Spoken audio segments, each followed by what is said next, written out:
The year is 1989, and Nintendo has released their first-ish handheld video game console, the Game Boy, and it blew up.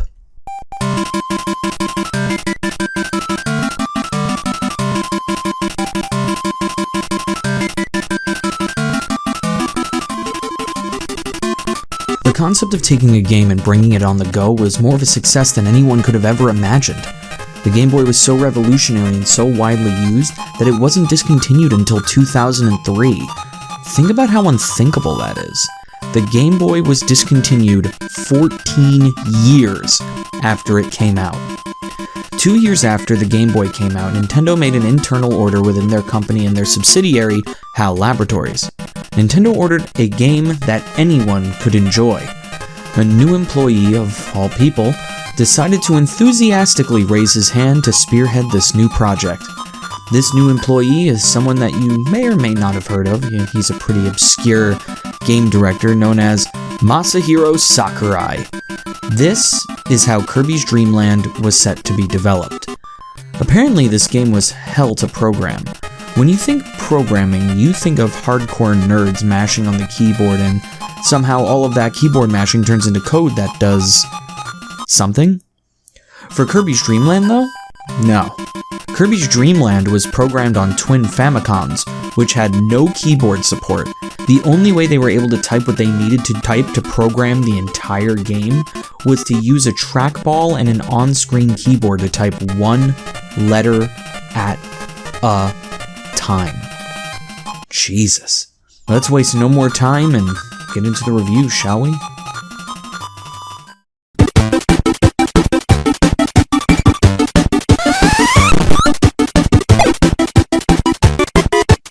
The story of this game is very simple.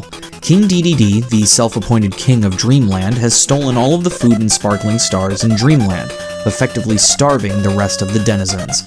To save his people from starvation, Kirby vows to get the food and the sparkling stars back from King DDD and his band of thieves. Do not get used to simple Kirby stories like this, because Kirby lore will get more deep and complicated than you realize in the coming games. As a first game story, especially for a game like this, it's simple, but effective. Simple motivations for a simple character. I don't really have that much to say about it, so I'll go straight to giving Kirby's Dream Land story a B.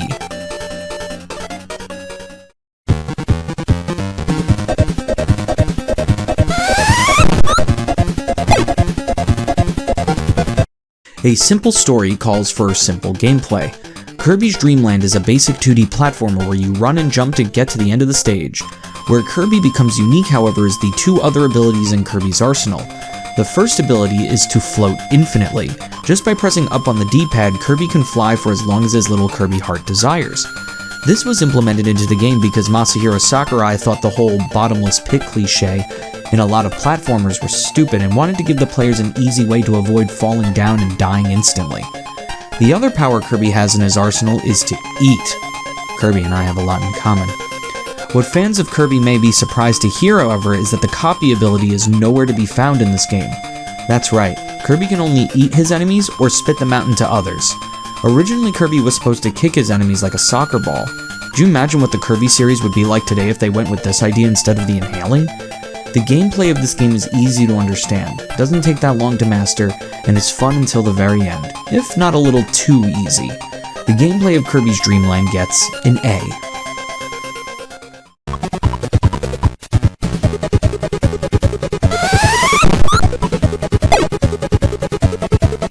Kirby's Dream Land has a very simple presentation.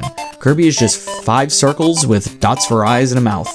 Fun fact, Kirby as we know him today was actually originally a placeholder sprite. The sprite that was going to be in the game was planned to be a lot more detailed, but Sakurai ended up falling in love with the design of Kirby so much that he decided to keep him. Others at HAL Laboratories liked it because it was easy to draw. The animation of this game is also super smooth too. The character designs are cute and look like they were pulled right out of a cute chibi anime. Everything looks as it should and nothing is confusing to look at. The presentation of Kirby's Dream Land gets an A+.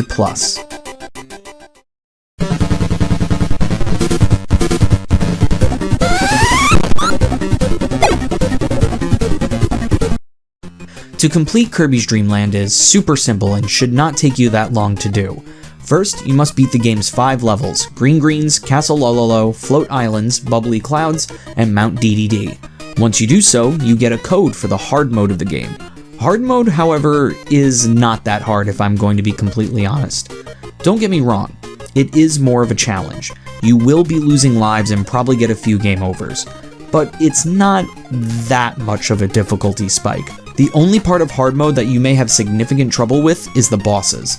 The bosses have a revamped moveset and they move twice as fast as they did before. King DDD in particular becomes quite the formidable boss. You need to be quick on your feet to be able to defeat him here. Your reward for defeating the hard mode is getting the code for the config mode.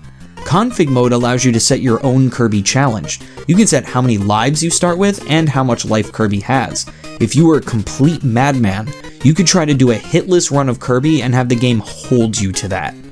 Along with the config mode, you gain access to the sound test, which is cool for about 5 seconds, but then you move on. Config mode allows players to customize their play experience, encouraging replayability. That's a pretty damn cool completion bonus if you ask me. I would definitely say this game is worth playing until 100% completion.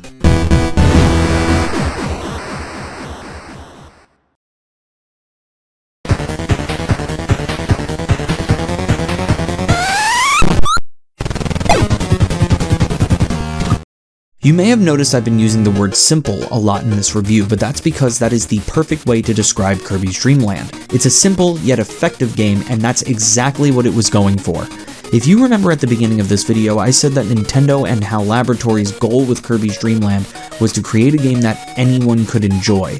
And by creating a game that's super accessible, super short, super fun, with a small amount of challenge, I'd say they 100% completed that goal. Kirby's Dream Land was an overall great start to this series.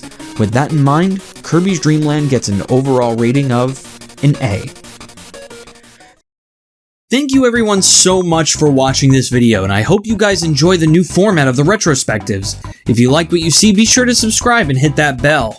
All the social media are in the description below, so check them out as well. We also got merch in the description. Next week, we'll be talking about the next Kirby game in the lineup, Kirby's Adventure. But if you're too impatient to wait a week, you can become a channel member and watch it right now. I'm Bottles, and I bid you, my well-esteemed guests, adieu.